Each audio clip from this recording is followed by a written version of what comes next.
Because I legit feel bad when I F over the fake people in my fake world. In a game with no consequences, why are you still playing the good side? Because being mean makes me feel bad. Because my no consequences power fantasy is being able to help everyone. Oh my god. Mood.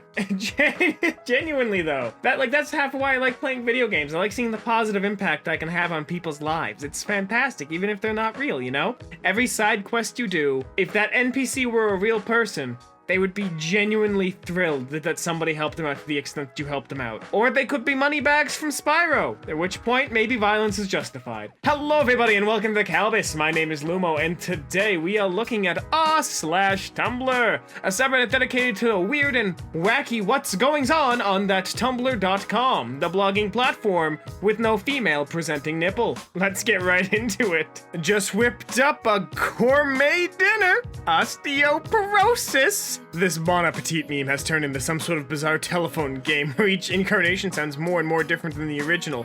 In what way does Bon Appetit sound like osteoporosis?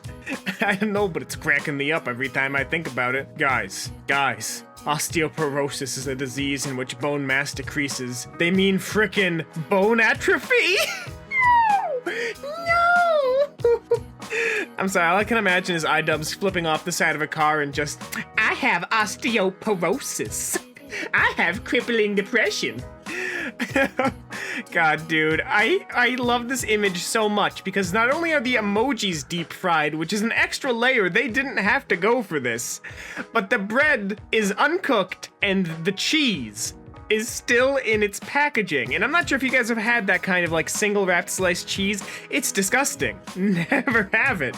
So this is like 7 layers of horrible, and it's so good. I love the top comment. No one even mentions gourmet dinner. That's how desensitized we are to violence. I admire people who do exercise with no music, like you are putting your body through pain while being alone with your thoughts. That's double trouble. Anyone at the gym with no headphones is training to avenge someone's death. What's even better is this is from a My Hero Academia fan account. Honestly, I've been trying to get better about exercising without my headphones in. You know what? Let's take a small tangent here. So genuinely, I stopped working out last month because I got really sad, and that's okay, that happens. But, so I've been trying to get back into it. But the thing is exercising for me has never been about toning the body, it's been about conquering my mind. So I've been trying to, exercise without my music and without background noise, and I've been doing okay. Running is still a bit of a problem because I hate the sound of like my own panting breathing. And it's been so hot, so it's like going up the mountain. But like the thing, I'm so sorry you have to edit that audio. But like the thing is once you can learn to kind of like separate yourself and your thoughts, if that makes sense, it all kind of just clicks into place. I'm not saying that's the right way to do it.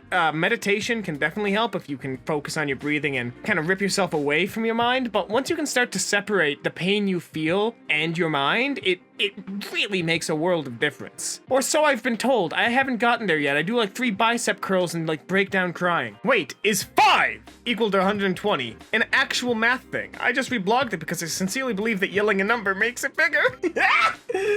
An exclamation point after a number means factorial. 5 factorial is 5 times 4 times 3 times 2 times 1. 3 factorial is 3 times 2 times 1, etc. But the more exclamation points after the number, the less big it is. A double factorial is every other number, so 6 is 6 times 4 times 2, which is less than 6. So yelling a number makes it bigger, but yelling louder makes it smaller again. It's because you scared it. That's it. Okay, so first of all, that's some cool math. That's some hashtag quick maths for you guys. But I just love this. You scared it. 7 didn't eat 9. It just yelled really big, and now 9 is all small and sad. Fun fact, it's completely okay to write 100 with a lot of exclamation points when referring to the 20th factorial of 100. What? So 20 exclamation points after 100 is normal. I'm so confused. I don't even get factorials. I failed Calc 2. I am teaching myself vector math for games. I don't understand this. I don't like this. We're leaving. Jesse, listen to me. Remember your training. But I don't have any training. This is basically what it's like to be an adult. I have a college degree, and it's probably the worst punchline I've ever heard.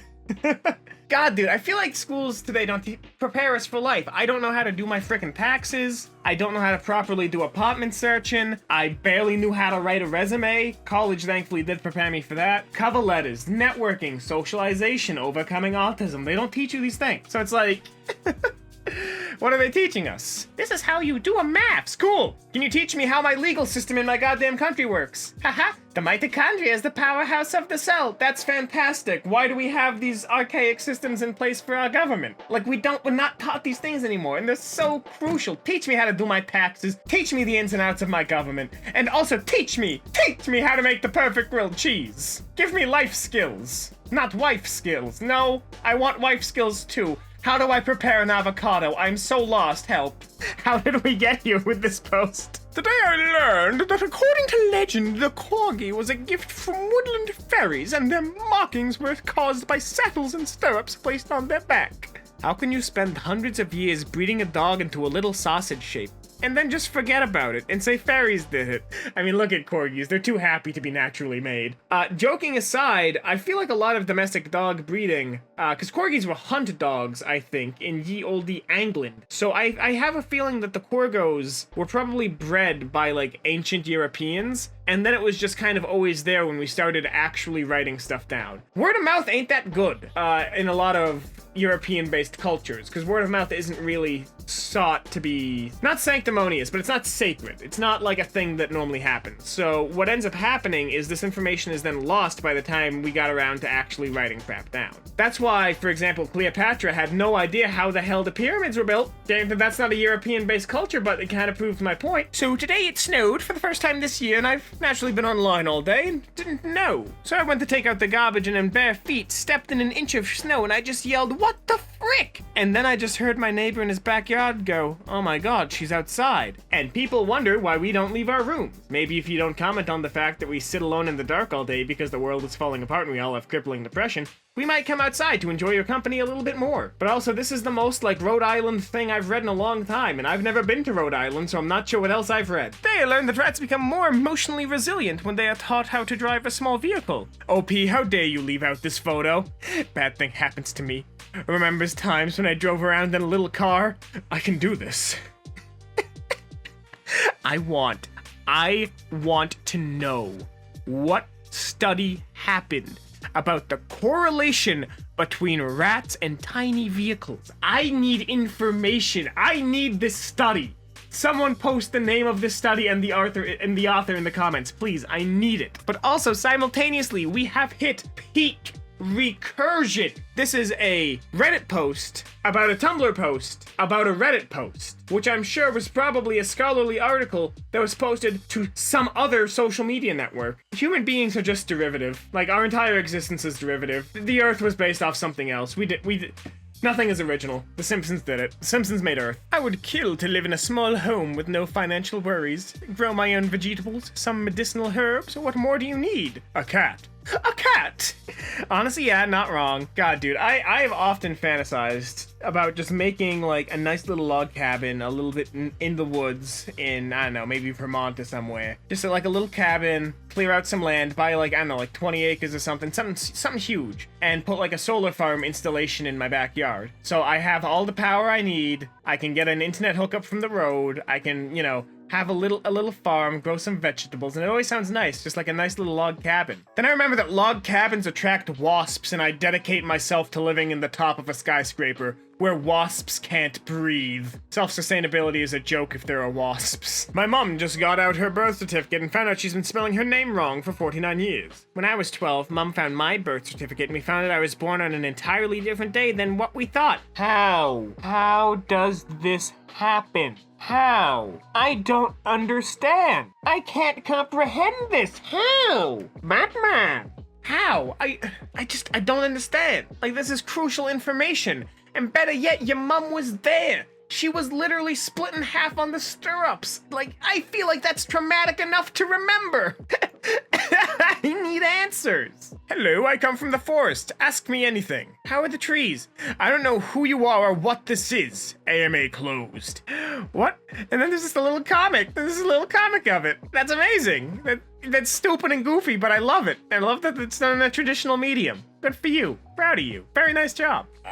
It's really wild that sign language exists and is perfectly acceptable, and yet is not taught as a second language in schools. Yeah, you can use it underwater and in situations where you need to be silent. That's all cool and everything. But you can also use it to talk to deaf people, which is more than enough reason already. Just let sign language be an option in school. Yeah, I took 18 years of Spanish. You wanna know what I got? Lo siento. Ayúdame. No hablo español. Like, I would rather have learned sign language. That seems infinitely more useful given, you know, the fact that I can't communicate with deaf people otherwise without, like, a pen and paper or gesturing. I would rather know how to do language ninjutsu than, you know, ¿Cómo está? Muy bien. Gracias. I intentionally butchered all that Spanish, and I can't wait to see the comments. Hey gang, I'm ordering $14 worth of soda and nothing else from my local Domino's. I'm thirsty. Magic Kiwis, put your order in the oven at 2:47 p.m. He better not fricking have!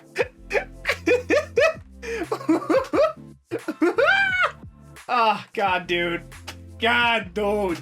We used to have bad movie nights at my college dorm, me and all of my buddies who used to do YouTube with me. And we had bad movie nights. And one night, on a whim, we decide, let's order the fabled nun pizza with left beef. So I put the order in. We have, you know, 2 normal pizzas and then a nun pizza with left beef. About 15 minutes later, we get a call. Hey, I'm Lady at Domino's.